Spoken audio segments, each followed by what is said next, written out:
Hello everyone! Good afternoon! So today, ako yung nakatokang magbantay ng store namin kasi yung mga angels namin umuwi sa mga lugar nila for election. So, this morning, ako yung magbabantay. Tapos, sa afternoon naman, may yung kuya ko at yung sinang Susan yung magbabantay muna kasi magbubuto rin ako sa lugar namin. So, ayan. So, sa morning, kami ng kuya ko, kami, yung son ko, si kuya, yung nakatokang magbantay. So, yan lang. Yung sulat ko dyan, yan yung mga reports ko sa office na dinala ko na lang sa bahay kasi hindi ko na siya talaga na-update lately kasi sa sobrang busy. Kaya ang ginawa ko, dinala ko na lang siya sa bahay. So ngayon, kanina nagka-time nga ako mangsulat kasi medyo hindi naman gaano ka-busy kasi nga yung mga tao nakafocus sa election day. So wala kami masyadong customer that time. So grinab ko na lang yung chance na makapagsulat. So ayan, while writing, nagmumuni-muni ako kasi lately kasi parang nawawala talaga yung motivations ko to work. Parang gusto ko na lang talagang mag-stop from working kasi mag-focus na lang muna sa personal life ko. Kaya lang hindi pa talaga kaya ng budget namin. So, minsan nag-uusap kami ng husband ko na tiis-tiis lang muna kasi darating din yung time na hopefully makapag-save kami or makapag-generate ng extra income or extra na negosyo at baka siguro ma-let go ko na talaga yung work ko kasi hindi naman sa ano-ano na napaka-ungrateful ko naman to say na i-let go ko na lang siya ng ganun-ganun lang kasi ang super big help naman talaga siya sa life namin yung work ko kasi nga maganda naman yung salary, yung mga benefits, kaya lang at the same time parang nawawalan na ako ng drive to work. Ilang percentage na lang yung natitirang motivation ko talaga. I'm so sorry kaya nga pinipray ko talaga palagi kay Lord na nagsasorry ako kasi baka napaka-ungrateful ko na, no? Kasi marami talagang iba dyan na walang work. So ako yung nagrereklamo, parang ganyan. So parang nasasad din ako minsan, kaya lang parang napapaisip talaga ako lately na parang kaya ko pa bang i-handle lahat kasi sa sobrang busy parang hindi ko na siya talaga kayang i-handle ng sabay-sabay, as in sabay-sabay.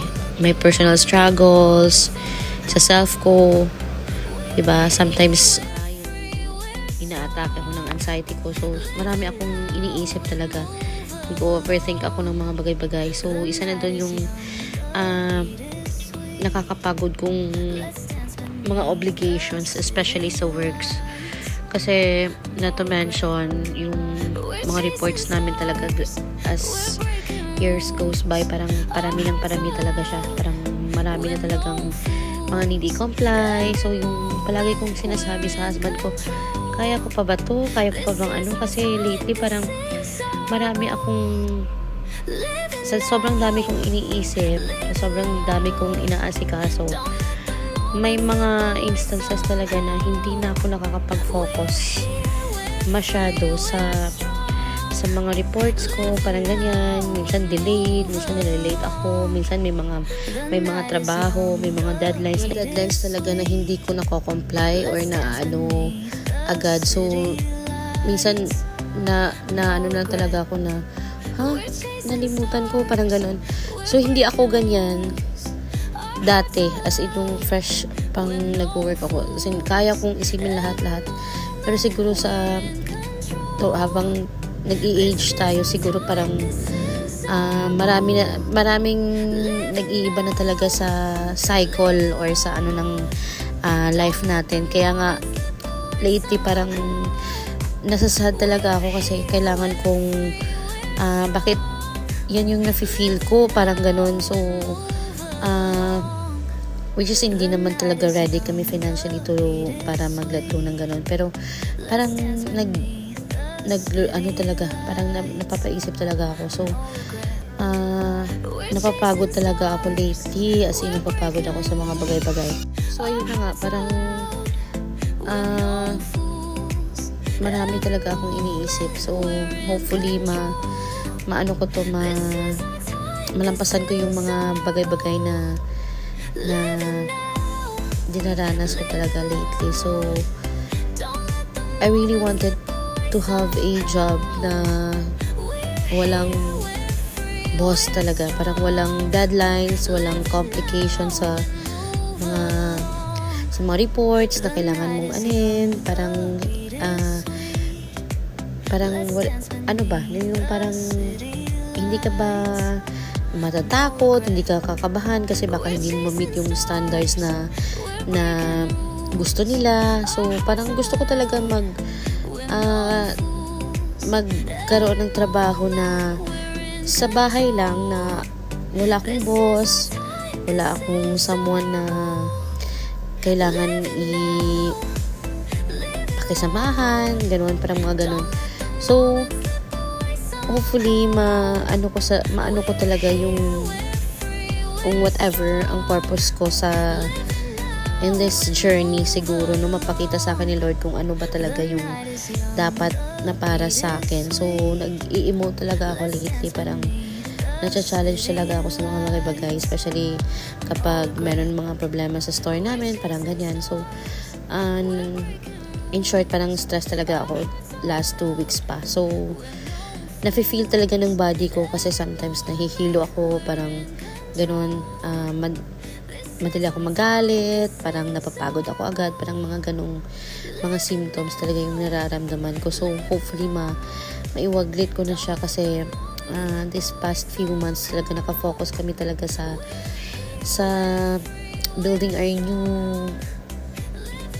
new beginnings talaga, kasi nga nagpapaano kami ng bahay namin, lahat-lahat, etc. So marami talagang kaming ginagawa this past few months. So siguro isa na rin yun sa mga reason siguro nga na parang nabe-burn out talaga ako lately.